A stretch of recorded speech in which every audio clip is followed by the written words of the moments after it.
Hello and welcome to our latest edition of West Coast XC. I am your host, Ken Martinez. If you're watching us, that means you're watching on YouTube. There's a subscribe button up there. If you can click on that, that would be awesome. It alerts you to newer episodes and it helps support us as we provide photos and coverage of the meets that we'll be going to in 2026. If you're listening on Apple Podcasts or Spotify, there's also a way to follow us. That would be great too. And I appreciate it. Thank you so much for doing that. In today's episode, we'll be focusing on the first meet that I'll be going to this year, which is the University of Washington Preview. It's at the Dempsey Indoor facility.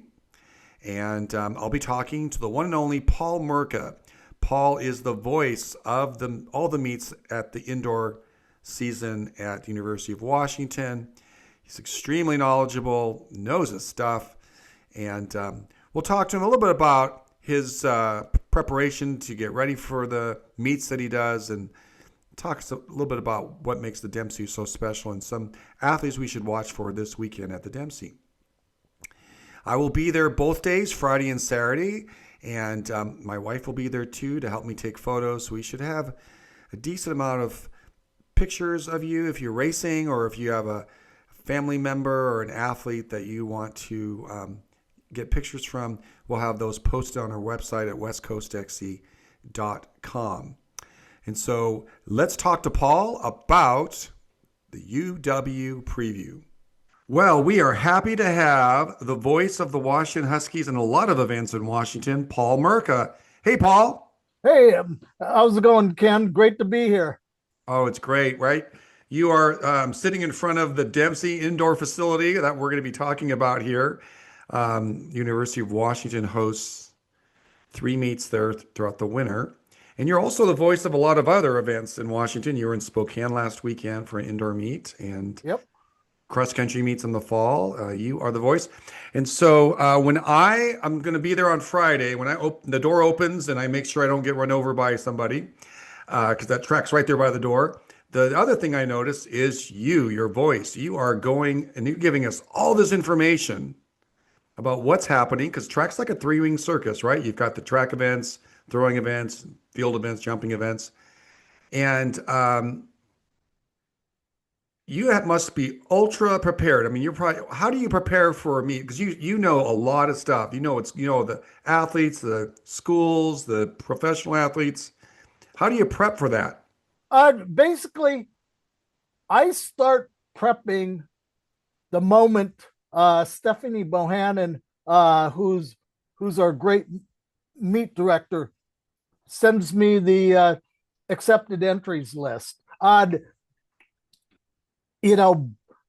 entry deadline for the Dempsey meets are generally the Friday before the meet. So it's basically 1 week before. Between Friday and whenever I get the forms from Stephanie, stuff happens. Either kid on the team gets sick, right. Coach decides he wants to pull his team and go somewhere else, or a bunch of stuff happens between the entry deadline and the time that the entries come out. Now, that said, over the years, I've kept basically an Excel file. This was something that Dennis McNulty, who is the voice of Indiana State University, whenever they host the NCAA cross country meets at the Laverne Gibson, showed me many years ago. And what I do is I have the name of the athlete, what year they're in, what their seed time is, because more often than not, in meets like the Dempsey, they put down the seed. They or the coaches will put down the seed time, which is not necessarily their PR. And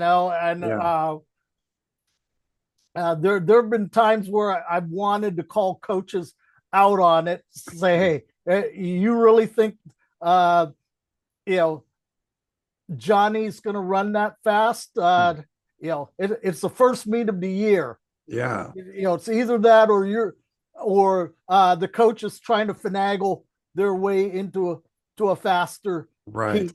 So stuff like that happens. So so Paul, so you have a spreadsheet that kind of helps you go a little bit faster. You can look these athletes up quickly.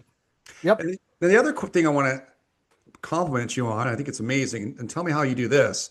So an athlete finishes the race, it's a fast time. I'm on my phone. I'm going to post the photo quickly on the Instagram story on X, and I'm listening to you, and you're able to tell me when, like seconds after the race is over, that the athlete just ran the fifth fastest indoor high school mile, or has now the third fastest 3,000 in the NCAA, or is set a Division II record. How do you know all that? And I really, by the way, really am grateful for that, because I listen, I go, I'm going to write that down, put it on my story. How do you get fast stats like that? Well, it's tricky. On my computer screen, I've got several tabs that are up. Mhm. I have the meet, the live stats of the meet. I have TFers, and word to everybody, TFers is your friend. Okay. It's I have both I will usually have the Division 1, the Division 2, and occasionally I'll have the Division 3 lists up on separate tabs. Mhm. So if I know that one of the guys from Western Washington just popped a big one, I'll quickly look at the tab for Division 2 and see where that goes. If there are high school kids in the meet, I will always have athletic.net up on as one of my tabs. Last week there were a couple of events that in Spokane where we had national top 10 marks. Yeah. The biggest one was the kid from Lake Washington who had the #1 mark in both the long jump and the triple jump in the same meet. Hmm. We were able to look that up very quickly. Yeah. When you say we, when I look at the platform that you're at the Dempsey, you're not by yourself. So you have other people helping you too. Is that right? Yeah.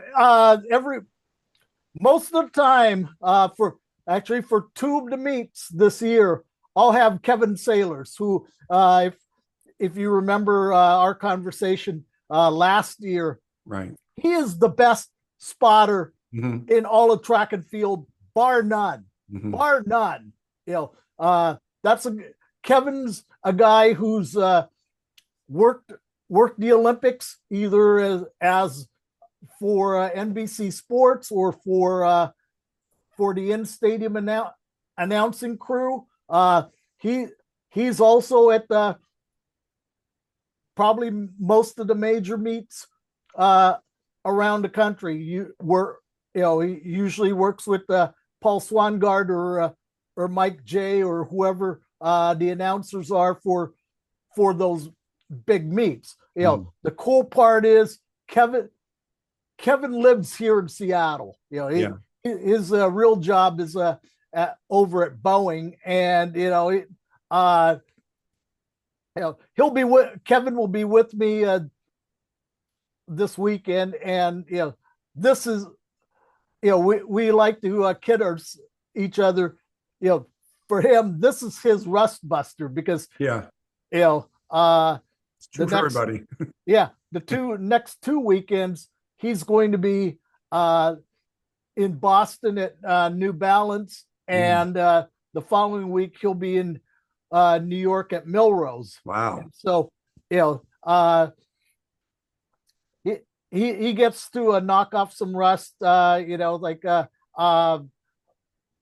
Last year, Kevin was at the UW preview, and his last meet so happened to be the meet I was at, and those were the World Championships in Tokyo. Nice. So Wow, that's great.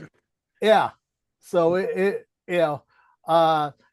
anytime you get somebody like a Kevin Sailors,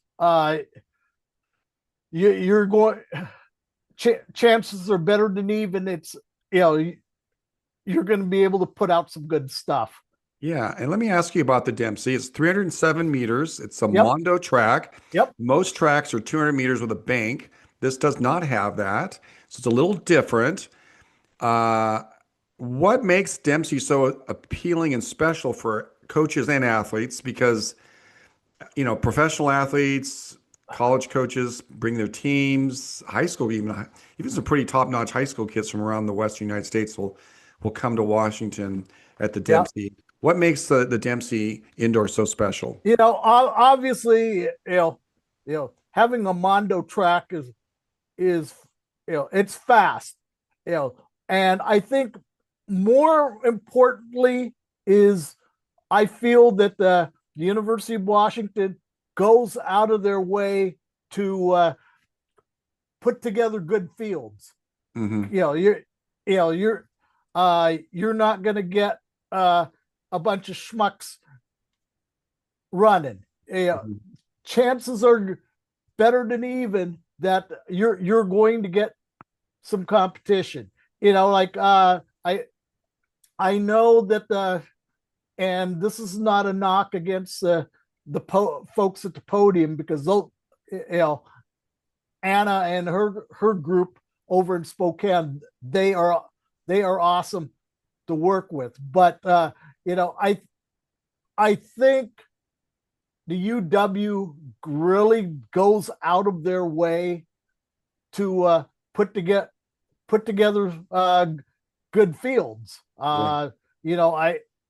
I'd be lying if I said that there isn't a little bit of horse trading between some of the coaches of teams that come up here, because uh, so, some of the coaches are willing to say, hey, I got a guy or a girl who's not quite ready to run fast, but I I think he or she can help you guys out, by pacing, Yeah. you know, a race. Right. So that I think having that little bit of horse trading, as Mhm. you will, does help. And you the coaches know it, and more importantly, the athletes know it.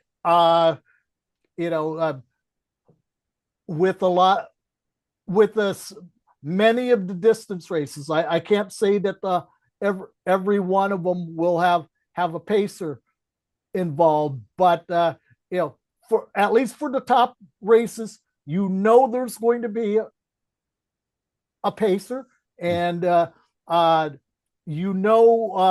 what right before you get to the line, how fast that person's going, and don't do anything dumb like try to race the pacer early, because Yeah. that's the one thing that's that'll throw the race into chaos, and Yeah. you're you're going to get your coach mad, and you're going to get the other coaches mad if you try to race you know the rabbit. I was mentioning about the Dempsey's atmosphere. They don't have like stands because the track is against the wall Yep. of the football. It's a football practice area. So the fans are they're lined up along the field turf and cheering, and it gets really loud, and they're their teammates, and they're actually just fans too. Yep. They're surrounding the track, and so it makes it for super exciting racing. Now you said that the Washington does a really good job of getting some really good quality fields. Let's talk about the women's fields from the 600 to the 3000. In the 600, Juliet Whitaker of Stanford is going to be running that. That's not her. I mean, her event's the 800, but Yep. you'll see that during the indoors. She's going to run the 600, and she's well known because a year and a half ago, she in Paris ran in the final of the 800. So it'll be fun to see her race. And then the women's 800, you've got Maggie Congdon of Swoosh Track Club. She was last year with NAU and did really well in NCAA's. Yep. And what are some Even other athletes got to the semifinals of the World Championships. Yes, she did. Yes. Yep. What are some other athletes in the distance races that we should look for in the women's distance races? Okay. Well, one of the things that you mentioned in the 800 is Ellie Baker from Uh-huh. Great Britain. I know that Ellie's been training in Arizona the Okay. last couple of weeks, and believe it or not, Ellie is a very frequent visitor Hmm. to Seattle, as she's been dating Kyle Langford of the Brooks Beast, so she's she's often in Seattle. Okay, yeah. I thought I was When impressed that she was coming from Great Britain. I'm like, wow, that's quite a trip. yeah, no, but yeah, I know that she's had a training stint uh, in Arizona. I believe she's been based out of Flagstaff, and then she'll she'll come up every couple of weeks just to see Kyle. But I know some of the Brooks Beasts right now I believe, are uh, starting, if they haven't done so already. Uh, they usually go about this time to Albuquerque, and they usually for an altitude training stint, and they usually are there for about 3 to 4 weeks. Hmm. Now, let's see. You talk in a mile. Congdon is allegedly Right. I've seen going to that. run. I see I that a mean, few. it's like I Right. you say that, and uh, you always throw in the disclaimer that is subject to change, You know what? because You know what, Paul? yeah, Is Maggie, I've seen this before with some of these high level athletes. They're listed in two events, and they might actually do the both events. yep, So it's possible Maggie may focus on the mile, or she may focus on the 8, or yep, she might be just getting some base training, and you'll see Maggie do both. Maybe, yep, yep. maybe she'll pace one. We'll see. But she's Yep, doing both. absolutely, absolutely. Like uh, I believe off the top of my head, and forgive me for since I should know this, that I believe the 800 is after the mile. Okay. I mean, I'll be honest, I haven't paid too much attention to the time schedule, I but was paying attention to the time schedule. Then once the entries came out, I got really obsessed by the entries, so I've forgotten too. yeah, yeah, yeah. Can I talk about the women's 3000? It has a lot of really interesting athletes. Got Christina Argon of Nike, and then Zena Cheptu of Washington State, who made it to NCAA twice. And then you got Julia David Smith, who had a really nice She didn't run cross country for Washington, but she ran for France, Yep. the under 23 European Championship. Yep. Yeah. Yeah. JDS was supposed, this was supposed to be her senior cross country season, but if I remember right, she got dinged up Mhm. right after the uh, dual meet against Seattle University first weekend in September, and you know, sh- she probably could have gone and raced at the NCAA West Regionals in November in Sacramento, and probably the NCAA Cross Country Championships the following week in Missouri.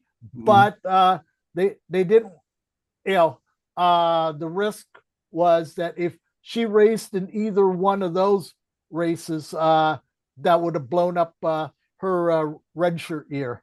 Yeah, okay. Yeah. So I think that you know uh, she'll get she'll get a redshirt year, and then she'll uh, if the plan is if everything holds up, she'll return next fall for her senior year of cross country eligibility. I believe after this year, assuming she's healthy from now until June. This is supposed to be her senior year of track eligibility. Okay. And then a couple other kids or athletes I should mention is Hannah Thompson of Stanford was a superstar in the California high school state meet scene. Yep. And another athlete that's in high school still, and the big star is Sofia Rodriguez of Yep. Mercer Island, was also entered in the 3000. And I Yep. didn't put it in my notes, but my memory serves me. I believe Chloe Forrester is running the 1000. Is that correct? Do you remember that? Yeah. Let me. And that's another big Washington star that we can watch for too. Yep. Yep. Absolutely. Yeah. She's. Let me look right here because I happen to have my spreadsheet Handy dandy spreadsheet ready. Okay. pulled up. The cool part, what I do on my Excel sheet is that inside the cell of where it has the athlete's name, I put a link inside the cell to either their TFERS or their World Athletics Uh-huh. profile. So if, if I need to look something up quickly, assuming that my Excel spreadsheet is open, I just click on click their name, and it takes me to their World Athletics or their TFERS profile. So yeah, in the 1000, you've got Abby Nichols, the Yeah. former Colorado standout.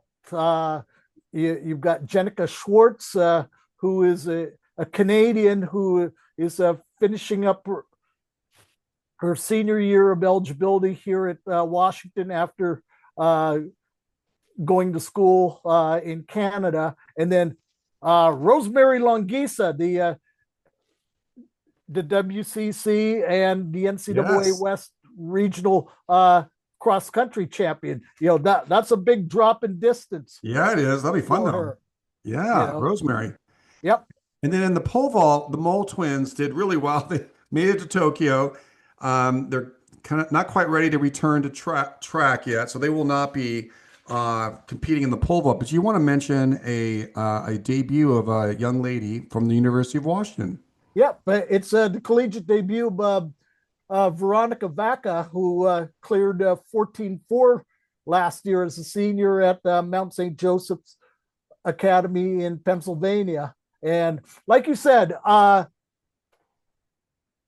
the malls are not going to compete, which should be of absolutely no surprise to anybody, because hey, listen, they were they started their season this weekend last year in Reno at the National Pole Vault Summit, Uh-huh. and then they they finished their season in Tokyo, where they tied for sixth at the World Championships. A And long so year. Yeah. this year, I believe Toby Stevenson and Tim Riley, who are the vault coaches at the UW, are playing the long game, because this could potentially be a long season for the Malls. When they get to June and the NCAA championships, they're basically halfway there, because Right. you've got the USA's, and if you know where the USA's are going to be, I'm assuming Eugene. Am I guessing wrong? well, as they say in the business, not so fast, because you've got the World U20s, and do you want you know I love Eugene and everything, but do you really want to tap the resources of the volunteers to work NCAA's pre World U20s Yeah. and USA Outdoors? I know that on USATF site it says I just looked it up. To be determined. PBD, and Yeah. so that's, and that those are some very high powered meets, and I fear that if they go to the well one too many times, some of those folks, and bless their hearts, they bust their tails off at all those events, that they're going to say, hey, wait, stop right there. Yeah. So well, let's talk about the I mentioned, like, so much about not just Division I, but you have a Division II athlete you want to talk about in the triple jump, and the women's triple jump and the women's high jump. Yep. Yeah. So it's not often that you have a double NCAA D2 champion in the meet, but Central Washington's Emmy Intempore is the defending Division II indoor and outdoor triple jump champion, and she's also the defending NCAA Division II high jump champion. I know that she says started out early. She won her first meet last month in Spokane, but that was off of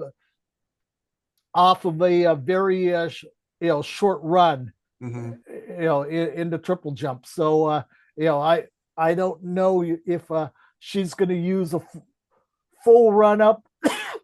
Excuse me, and this will be her first high jump competition of the year, because she didn't do the high jump in Spokane last month. Okay. So yeah. So then the men's race, you have a person to watch in the 60-meter dash. Yep.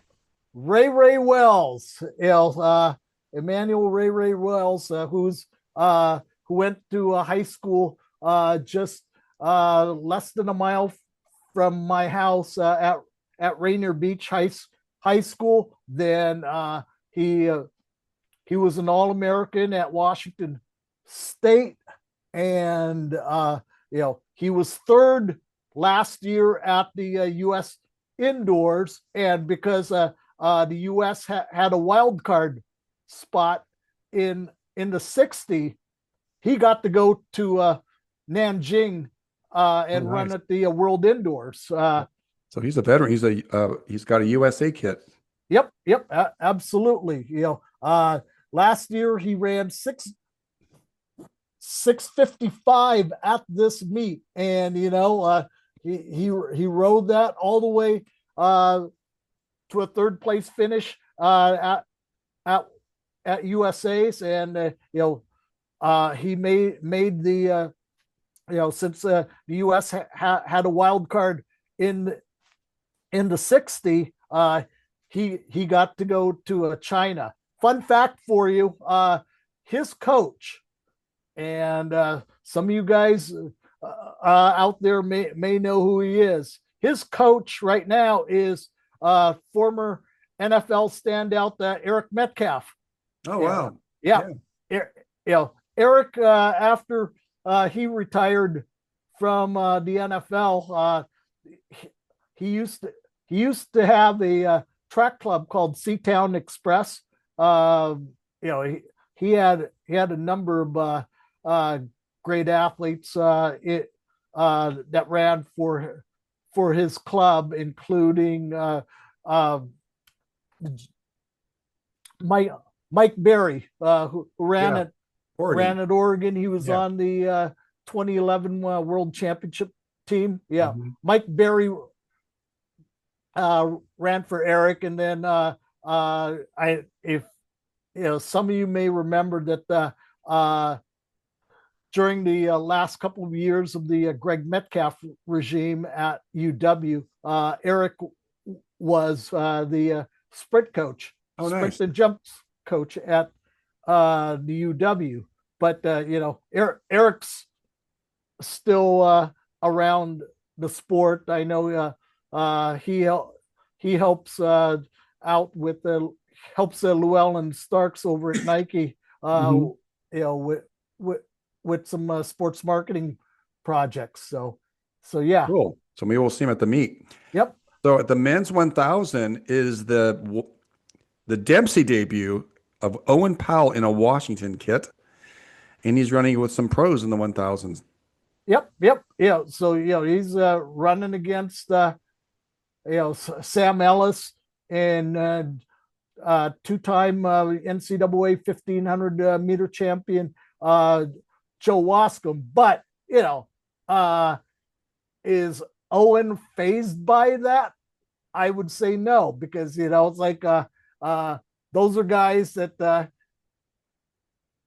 he's seen around, and they those guys have probably had dinner at the Powell's house in beautiful downtown Mercer Island. So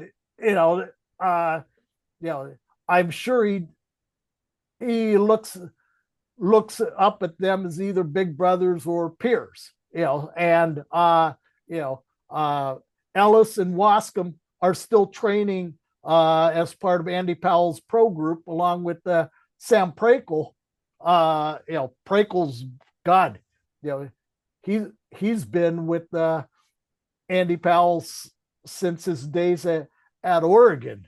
Let's go to that. So the men's mile, which is always very exciting, right? The men's mile, break the 4-minute barrier. Yep. These athletes will not have trouble doing that, but you've got the teenage phenom. He won't be a teenager much longer. I think in June he becomes 20, but Australian Cam Myers is coming, which is a big name. Yep. You mentioned Sam Prakel.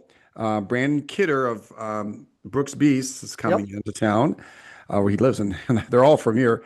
The pilots have a couple of really good runners, Mark Milner and Jonas Price. And then we talked about Owen Powell in the 1000.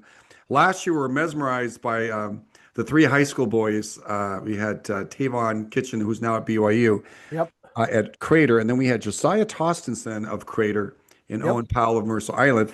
And this will be the first time I'll see Josiah Tostenson run at the Dempsey in a Washington Husky track uniform. So that's some big names. It'll be really fun to watch. Yeah. Cam,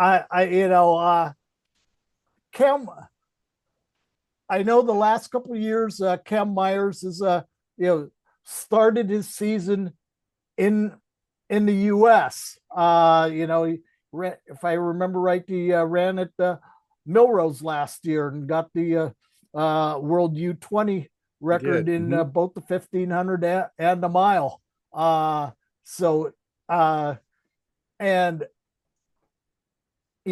know that I believe that you know Cam is represented by Sonia O'Sullivan's husband, Nick Bideau, I believe. Okay. Yep. Yeah. And so, like a couple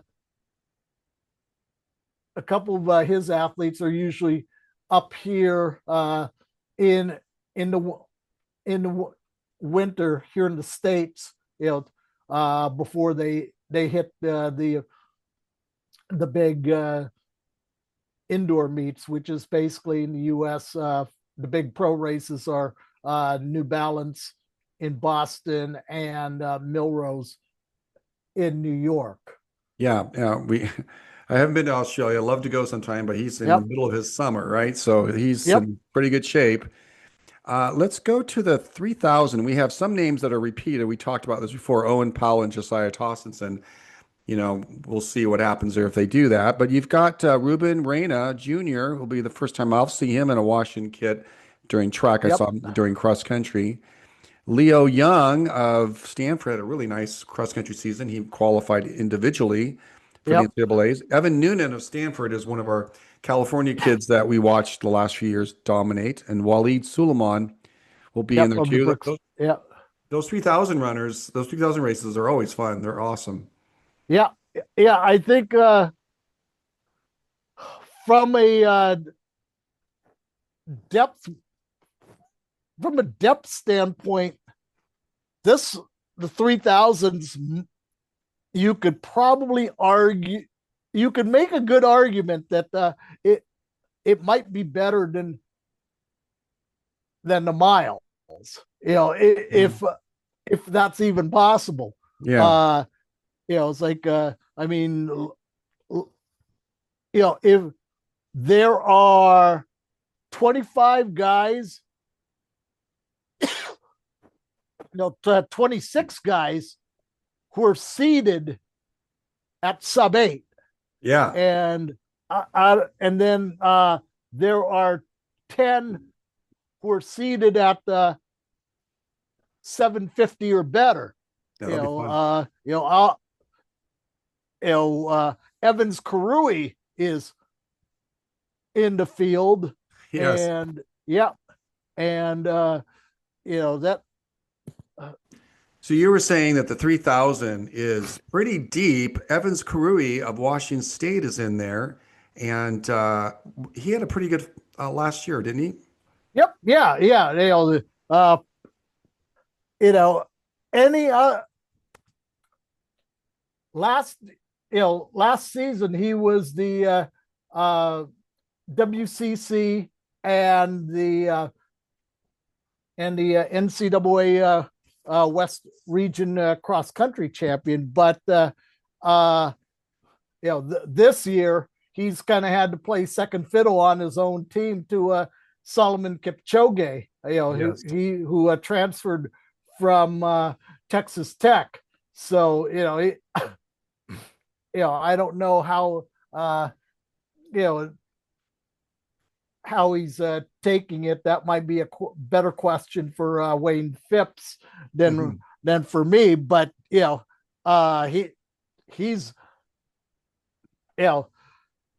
Evans is he's been an All-American 3 times, twice in cross country, and outdoors in the 10,000. So even though the men's 3,000 is a significant drop down in distance for Karui, I think he can be dangerous. Yeah. I did see where he's entered in the mile. So Okay, that's another double one. So we'll yep, see. We'll see what he yep, does. Maybe he'll do both. Maybe he'll do one of the other. I would think he would do the 3,000. But we'll see. yep, And the last event we want to talk about is the men's pole vault. We know we've heard about the Mole twins for the women's side, but Washington has some pretty strong athletes in the men's side too. yep. Jimmy Rhodes, the current NCAA leader at the 18, 8 3/4, 5 meters 71, and Eli Gulp Crab, who went 18 feet 1/2 inch, 5 meters 50. Both of them did that last month in Spokane at the Spokane Invitational, and those guys, the Huskies got them off the transfer portal as grad students. Jimmy Rhodes was a NCAA scorer last year outdoors for Penn, and then Eli Galt Crab was a grad student from Cornell. Wow. So it's like over the last couple of years, I would say that the Huskies have really done well with getting grad athletes out of the Ivy League. Yeah, they have. Absolutely. I want to say last year you had a couple of like 800-meter runners that came for their senior year. Yep. That did really Yep. well. Yep. Yeah. Justin O'Toole from Columbia, Mhm. and he was the most prominent one because Yeah. he ended up getting second at Canadian Nationals, and then with less than a week to go, he got under the standard and qualified for Tokyo. Awesome. Yep. Yeah. And so the Canadians had 4 people in the Oh yeah. 800 at World Championships because Marco Arop was the defending world champion. Okay, so you know your stuff. See, this is the example of Paul knowing his stuff. And so, for those um, fans and athletes that are at the Dempsey, this is the voice of the Dempsey, Mr. Paul Merca, who will be filling us with some great information throughout the meet. And looking forward to this meet this weekend. That's one of my highlights is going to the Yeah. Dempsey, and I'm looking forward to the 2-day meet this weekend. Yeah. Thank you. One last thing I will say about my my little little cheat sheet that has my notes. I will be fortunate if I use 35% of my notes. That's a good meet, because the other thing that I, as a PA announcer, is keyed with is helping the meet stay on time. Yes. Yes, That yes. is and there are a lot of things that are out of your control. Equipment does break down. In a sprint race, somebody gets false started, Right. and the athlete, the coach, and the officials start arguing, and that takes away from the schedule. I think that a men's mile, you want to try to run it in 5 minutes. Right. In roughly 5 minutes from Gun to gun. gun to the next gun. Right.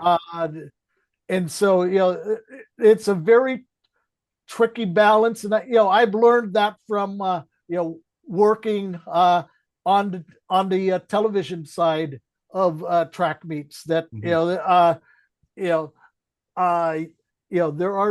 going to have to pick your spots where you can make up time. Sure. And there are spots that is